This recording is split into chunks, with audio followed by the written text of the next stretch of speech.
Arthur Schopenhauer, a philosophical genius, was born in the 18th century of Germany. The early years of his life were spent traveling around Europe, learning many languages from the countries he visited. His father was a very wealthy merchant and shipowner. As Arthur got older, his father died, possibly by suicide, leaving him fatherless at a youth of only 17.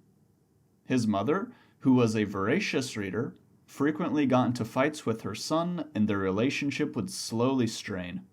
She would often host intellectual circles in literary salons, while her son would focus on his own intellectual inclinations.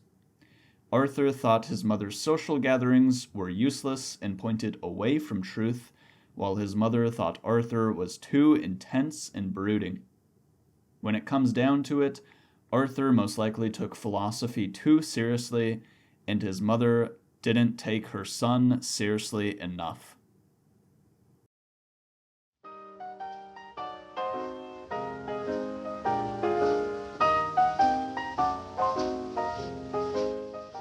Arthur's mother would establish a friendship with Johann Wolfgang von Goethe, most likely the smartest man alive at that time, while Arthur would chase an education at the University of Göttingen.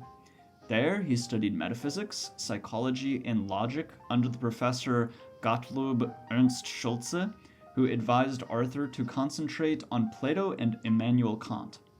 Arthur then switched his major from medicine to philosophy at around 1810 to 1811. He would begin his philosophical magnum opus around this time period as well, completing the first draft of the book in 1813.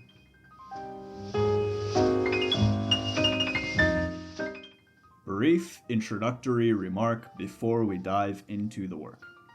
When dealing with any philosophical text, the most efficient way to read and understand the concepts is not necessarily from start to end.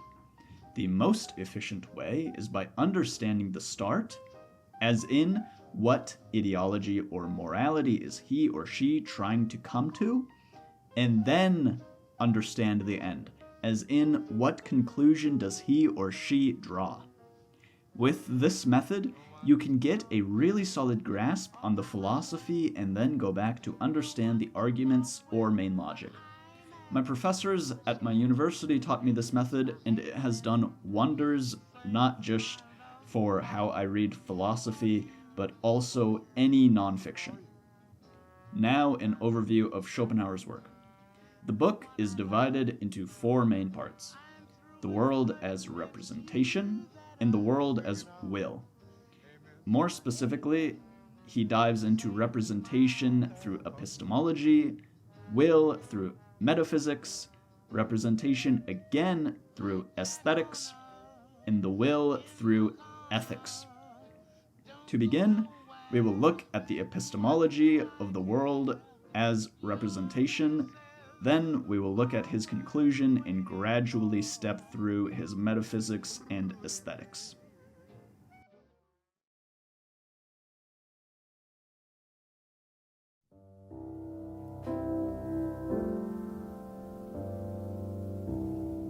The world is my representation. This is the only truth that we can truly know. The perspective of every living organism exists merely as subject in relation to object.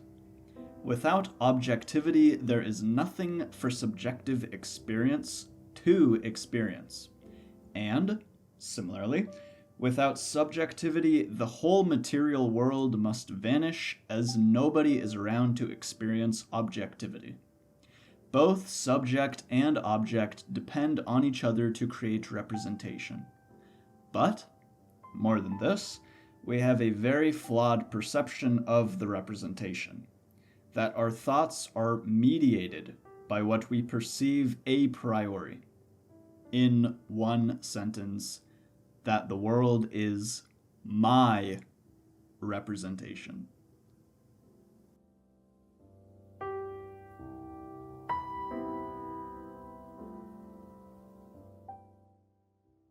The previously mentioned knowledge is, of course, nothing new.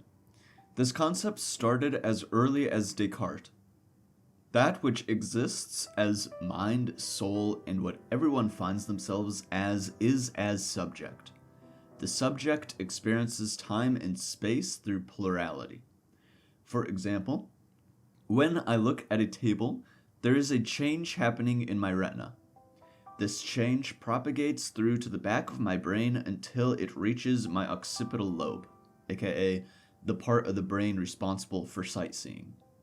However, if the change stopped there, then I wouldn't necessarily see the table, as the image has not reached my limbic system or the other parts of my brain, which is responsible for consciousness, etc. Here we can see that our conception of the object, experience of the object, and the object itself have a relationship but not a direct equivalence. Our experience of the object is shaped by conception in the object itself. In a sentence, our faculty of thinking is indeed mediated, not immediate.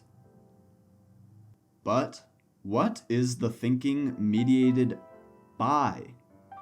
It is mediated by whatever is the immediate object. Human agents experience the world on one hand as subject, but on the other hand as object, bound to the laws of these objects. Take your body, for instance. Your body is not subject, nor would it be appropriate to call it a complete object. You can feel your body. You have a perception that your body is yours. You live in your body. Thus, we can say to this extent that the body is an immediate object, or, as Schopenhauer calls it, will.